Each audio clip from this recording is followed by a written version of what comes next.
अस्सलाम वालेकुम। इस वक्त हम मौजूद हैं लाहौर के करीब एक जगह पे, जहां पे हम दो गाड़ियां बदल कर पहुंचे हैं इमरान खान से मिलने के लिए, जो कि आजकल छुपे हुए हैं गिरफ्तारी से बचने के लिए। और यहां आने से पहले हमें अपने मोबाइल फोन बंद करके उसकी बैटरीज निकाल के हमें अपने मेज़बानों को देने पड़े। और ये क्यों हो रहा है, किस लिए हो रहा है, इसके लिए हम बात करते हैं इमरान से। इमरान, ये बताएं कि आप क्यों आजकल ये छुपे हुए हैं और इसकी क्या वजह है? देखें अब साहब, सबसे पहले तो हमें समझना चाहिए कि जनरल मुशर्रफ का मकसद क्या है।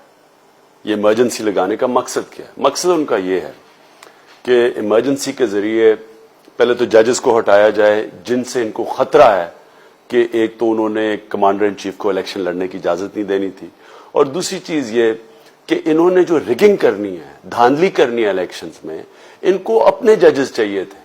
जो जजेस जो ये गलत काम करें, मीडिया को खत्म करें, मीडिया पे पूरी सेंसरशिप लगाएं, इलेक्शन में धांधली करें, जो भी ये करें, इनको ये इत्मीनान होना चाहिए जजेस पे कि वो उनका साथ देंगे। जो बदकिस्मती से आज तक पाकिस्तान की तारीख में जजेस हमेशा ताकत का साथ देते आए।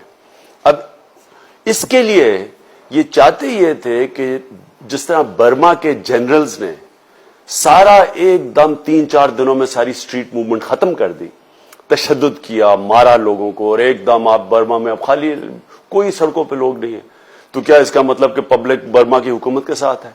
ये भी वही तासुर देना चाहते हैं कि सारी पब्लिक हमारे साथ है और जल्दी से सारी स्ट्रीट मूवमेंट खत्म हो जाए। क्या प्लानिंग है आपकी? इनको इत्मीनान से नहीं बैठने देना।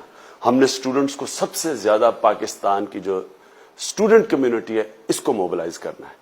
ये 1968 के बाद ये कभी मोबिलाइज नहीं हुई, और ये जो कम्युनिटी है इसका मुस्तकबिल सबसे ज्यादा खतरे में अगर जनरल मुशर्रफ कामयाब हो जाता है। लिहाजा हमारी कोशिश ये है कि इनको मोबिलाइज करें, अपनी पार्टी के वर्कर्स को बताएं, उनको स्ट्रेटेजी डेवलप करें कि उन्होंने कैसे इस वक्त पाकिस्तान की सड़कों के ऊपर ये इसको जनरल मुशर्रफ के जो निजाम को नहीं चलने देना। बाकी पार्टी से कोऑर्डिनेट करें, क्योंकि इस वक्त इन्होंने